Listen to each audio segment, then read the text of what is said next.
दोस्तों, हाल ही में इजराइल ने ईरान पर अचानक से हमला कर दिया, जिसमें ईरान के सुप्रीम लीडर अली खामेनेई की मौत हो गई। इस खबर ने हर किसी को हैरान कर रख दिया है।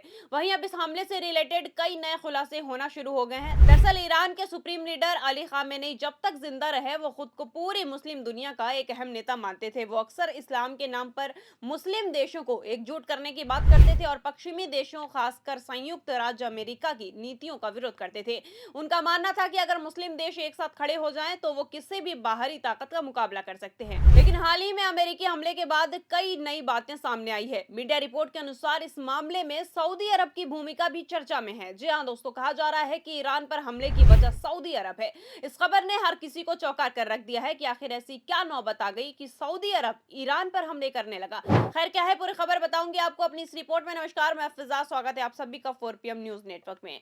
दोस्तों, आपको बता दें कि मशहूर अखबार द वॉशिंगटन पोस्ट ने दावा किया है कि सऊदी अरब के प्रधानमंत्री और क्राउन प्रिंस मोहम्मद बिन सलमान ने उस समय के अमेरिकी राष्ट्रपति डोनाल्ड ट्रंप से कई बार फोन पर बात की। रिपोर्ट के मुताबिक इन बातचीतों में ईरान के बढ़ते प्रभाव को लेकर चिंता जताई गई थी। कहा गया कि मोहम्मद बिन सलमान ने ट्रंप पर ईरान के खिलाफ सख्त कदम उठाने का दबाव बनाया था। उनका मानना था कि ईरान की ताकत और उसके क्षेत्रीय प्रभाव से सऊदी अरब और उसके सहयोगी देशों को खतरा हो सकता है। बताया जा रहा है कि इन लगातार बातचीत और लॉबिंग के बाद ही अमेरिकी राष्ट्रपति ने ईरान पर हमला करने का फैसला लिया। हालांकि इस मामले में अलग अलग पक्षों की अपनी अपनी राय है। कुछ लोग इसे क्षेत्रीय राजनीति का हिस्सा मानते हैं, तो कुछ इसे दो बड़े देशों के बीच पुरानी दुश्मनी का नतीजा बताते हैं। कुल मिलाकर यह पूरा मामला मध्य पूर्व की जटिल राजनीति, शक्ति संतुलन और देशों के आपसी संबंधों को दिखाता है, जहां एक फैसले के पीछे कई परतें और कई देशों के हित जुड़े होते हैं। आपको बता दें कि अमेरिकी अखबार द वॉशिंगटन पोस्ट ने इस मामले से वाकिफ 4 लोगों के हवाले से एक अहम दावा किया है। रिपोर्ट के अनुसार सऊदी अरब के क्राउन प्रिंस मोहम्मद बिन सलमान ने पिछले महीने तत्कालीन अमेरिकी राष्ट्रपति डोनाल्ड ट्रंप को कई बार निजी तौर पर फोन किया था। ये बातचीत औपचारिक नहीं बल्कि सीधे और निजी स्तर पर हुई बताई जा रही है। रिपोर्ट में कहा गया है कि इन फोन कॉल्स के दौरान मोहम्मद बिन सलमान ने ट्रंप से बार बार आग्रह किया कि वो ईरान के खिलाफ सख्त सैन्य कार्रवाई करें। उनका मानना था कि ईरान का बढ़ता प्रभाव न सिर्फ सऊदी अरब बल्कि पूरे मध्य पूर्व के लिए खतरा बनता जा रहा है। दूसरी ओर अखबार के मुताबिक डोनाल्ड ट्रंप शुरुआत में सीधे हमले के पक्ष में नहीं थे। वो पहले कूटनीति रास्ते तलाशना चाहते थे, जैसे बातचीत, प्रतिबंधों को और सख्त करना या फिर अंतर्राष्ट्रीय दबाव बढ़ाना। हालांकि रिपोर्ट में यह भी सामने आया कि ट्रंप पर अलग अलग विदेशों के और अलग अलग देशों से दबाव बढ़ता जा रहा था। इजराइल पहले से ही ईरान के खिलाफ कड़ा रुख अपनाने की मांग कर रहा था। आपको बता दें कि इजराइल के प्रधानमंत्री बेंजामिन नेतन्याहू लंबे समय से ईरान के परमाणु कार्यक्रम और उसकी क्षेत्रीय गतिविधियों को लेकर चिंता जताते रहे हैं। यानी स्थिति ये बन गई थी कि ट्रंप पर एक तरफ इजराइल के नेतन्याहू का दबाव था, तो दूसरी तरफ सऊदी अरब के मोहम्मद बिन सलमान भी लगातार सख्त कदम उठाने की बात कर रहे थे। ऐसे माहौल में फैसला लेना आसान नहीं था। आज सत्ता की आंखों में आंखें डालकर पत्रकारिता करना मुश्किल हो गया है। हम पर मुकदमे से लेकर चैनल को बंद करने तक का दबाव बनाया जा रहा है। मुश्किल दौर है, लेकिन हम हार नहीं मानेंगे। इसलिए 4 PM को ज्यादा से ज्यादा ज्वाइन करें और स्वतंत्र पत्रकारिता को जिंदा रखने के लिए जितना हो सके हमारा आर्थिक सहयोग करें। उम्मीद है कि आपके सपोर्ट से ये जंग भी हम जीत जाएंगे।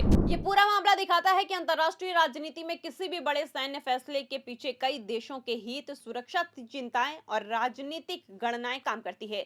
एक देश का फैसला अक्सर सिर्फ उसका अपना नहीं होता, बल्कि उसके सहयोगी देशों के दबाव और क्षेत्रीय हालात भी उस पर असर डालते हैं।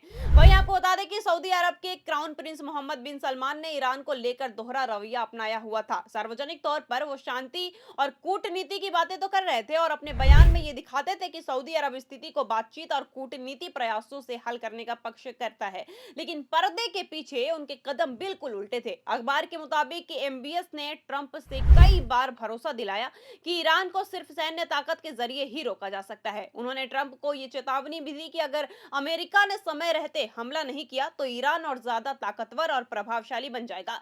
इस तरह उन्होंने ट्रंप के दिमाग में सैन्य कार्रवाई के लिए दबाव और तर्क दोनों ही पैदा कर दिए। इसके अलावा सऊदी अरब ने अमेरिका को यह भी आश्वासन दिया कि अगर ईरान किसी प्रकार का जवाबी हमला करता है तो सऊदी अरब तेल की आपूर्ति को बनाए रखने और क्षेत्रीय सुरक्षा सुनिश्चित करने में अमेरिकी मदद करेगा। यानी उन्होंने ये भरोसा दिलाया कि ईरान पर हमला करने का जोखिम अमेरिका अकेले नहीं उठाएगा, बल्कि सऊदी अरब और उसकी पूरी सुरक्षा और समर्थन में खड़ा रहेगा। इस पूरी रणनीति से स्पष्ट होता है कि एमबीएस ने सार्वजनिक और निजी तौर पर दो अलग अलग संदेश दिए हैं। बाहर शांति और कूटनीति की बात और अंदर सैन्य कार्रवाई और दबाव की बात। आपको बता दें कि सऊदी अरब के क्राउन प्रिंस मोहम्मद बिन सलमान ने अमेरिकी राष्ट्रपति डोनाल्ड ट्रंप के दामाद जेरेड कुशनर के साथ अपने करीबी रिश्ते का फायदा उठाया और व्हाइट हाउस के अंदर अपनी बात को मजबूती से रखा। उनका मकसद था कि ईरान के खिलाफ कार्रवाई के लिए ट्रंप को प्रभावित किया जाए और सैन्य विकल्प अपनाने की ओर ढकेला जाए। हालांकि ये ध्यान देने वाली बात है कि ईरान और सऊदी अरब के रिश्ते लंबे समय से बहुत खराब रहे हैं, लेकिन पिछले 2-3 सालों में चीन के राष्ट्रपति शी जिनपिंग की मध्यस्थता से दोनों देशों के बीच कुछ समझौता हुआ और वो करीब आ गए थे। सार्वजनिक तौर पर यह दिखाता गया कि दोनों देशों में शांति और सहयोग का नया दौर शुरू हो गया है, लेकिन पर्दे के पीछे हालात अलग थे। रिपोर्ट के अनुसार सऊदी अरब इजराइल के साथ मिलकर ईरान पर दबाव बना रहा था और अमेरिकी ऑपरेशन का असली मकसद सिर्फ सैन्य ठिकाने को तबाह करना नहीं था, बल्कि सीधे तौर पर ईरान के सर्वोच्च नेता अली खामेनेई को निशाना बनाना था। जी हाँ दोस्तों, आपको बता दें कि इजराइल हमले में खामेनेई मारे गए हैं। इसका मतलब यह हुआ है कि सैन्य कार्रवाई और राजनीतिक दबाव का पूरा नेटवर्क, जिसमें सऊदी अरब और इजराइल शामिल थे, ईरान के शीर्ष नेतृत्व को कमजोर करने के लिए काम कर रहा था। वहीं यह भी दावा किया जा रहा है कि अमेरिकी खुफिया एजेंसियों ने पहले ही आकलन कर लिया था कि ईरान से अमेरिका को तत्काल कोई बड़ा खतरा नहीं है, यानी सुरक्षा के लिहाज से किसी भी आपात स्थिति की पुष्टि नहीं की जा सकती है। इसके बावजूद तत्कालीन राष्ट्रपति डोनाल्ड ट्रंप ने अपने दो प्रमुख सहयोगियों कंट्री इजराइल और मिडल ईस्ट कंट्री और सऊदी अरब राष्ट्रपति ने सार्वजनिक तौर पर आश्वासन दिया कि यह हमला इराक युद्ध जैसी लंबी और खतरनाक स्थिति नहीं बनेगा। उन्होंने कहा कि अमेरिका किसी बड़े युद्ध या दलदल में फंसेगा नहीं और ये सैन्य कार्रवाई तेज और नियंत्रित तरीके से पूरी की जाएगी। अब जिस तरीके से ये बड़े बड़े दावे हो रहे हैं, देखना ये होगा कि सऊदी अरब इस पे क्या सफाई देता है।